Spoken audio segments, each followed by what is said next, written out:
₹1 ನಾಣ್ಯಗಳ ಕುರಿತು ಆರ್ಬಿಐನಿಂದ big updates ಇದೆ. ಅದೇನು ಅಂತ ನೋಡೋಣ.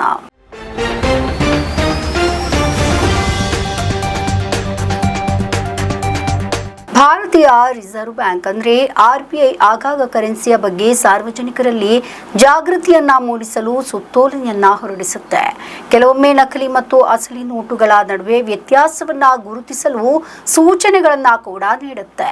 ಈ ಬಾರಿ ಭಾರತೀಯ ರಿಸರ್ವ್ ಬ್ಯಾಂಕ್ ನಾಣ್ಯಗಳ ಕುರಿತು ಒಂದು ಪ್ರಮುಖ ಸುತ್ತೋಲೆಯನ್ನ ಹೊರಡಿಸಿದೆ. ₹1 ಮತ್ತು ₹2 ಹಾಗೆ 50 ಪೈಸೆ ನಾಣ್ಯಗಳ ಕುರಿತು ಅನೇಕ ತಪ್ಪು ಕಲ್ಪನೆಗಳಿದೆ. ಹೆಚ್ಚಿನ ಜನರು ಈ ನಾಣ್ಯಗಳು ಇನ್ಮುಂದೆ ಚಲಾವಣೆಯಲ್ಲಿ ಇಲ್ಲ ಅಂತ ನಂಬ್ತಾರೆ.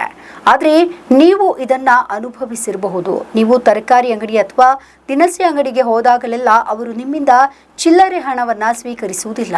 ವಿಶೇಷವಾಗಿ ನೀವು ಒಂದು ಸಣ್ಣ ₹1 ನಾಣ್ಯವನ್ನ ನೀಡ್ತಾ ಇದ್ರೆ ಅವರು ಅದನ್ನ ಸ್ವೀಕರಿಸುವುದಿಲ್ಲ. ಈ ನಾಣ್ಯವು ಮಾನ್ಯವಾಗಿಲ್ಲ ಅಂತ ನೀವು ಕೇಳಿರಬಹುದು. ವಾಸ್ತವವಾಗಿ ಇದು ಅವರ ತಪ್ಪು ಕೂಡ ಅಲ್ಲ. ಈ ವದಂತಿಯು ಮಾರುಕಟ್ಟೆಯಾದ್ಯಂತ ವ್ಯಾಪಕವಾಗಿದೆ.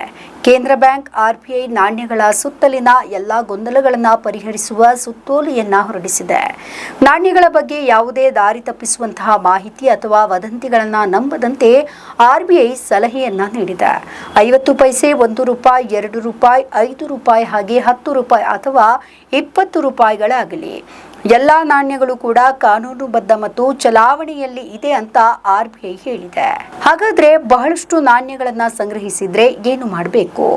ಯಾರು ನಿಮ್ಮ ನಾಣ್ಯಗಳನ್ನು ಸ್ವೀಕರಿಸದೇ ಇದ್ರೆ ಅಥವಾ ನೀವು ಹೆಚ್ಚಿನ ಸಂಖ್ಯೆಯ ನಾಣ್ಯಗಳನ್ನ ಸಂಗ್ರಹಿಸಿದ್ರೆ ನೀವು ನಿಮ್ಮ ಹತ್ತಿರದ ಬ್ಯಾಂಕ್ಗೆ ಹೋಗಿ ಅವುಗಳನ್ನ ಠೇವಣಿ ಮಾಡಬಹುದು ಅಥವಾ ನೋಟ್ಗಳಿಗೆ ವಿನಿಮಯ ಕೂಡ ಮಾಡಿಕೊಳ್ಳಬಹುದು. ನಮ್ಮ ಈ ವಿಡಿಯೋ ನಿಮಗೆ ಇಷ್ಟ ಆದಲ್ಲಿ ಲೈಕ್ ಮಾಡಿ, ಶೇರ್ ಮಾಡಿ, ಕಮೆಂಟ್ ಮಾಡಿ ಮತ್ತೆ ಸಬ್ಸ್ಕ್ರೈಬ್ ಮಾಡಿ.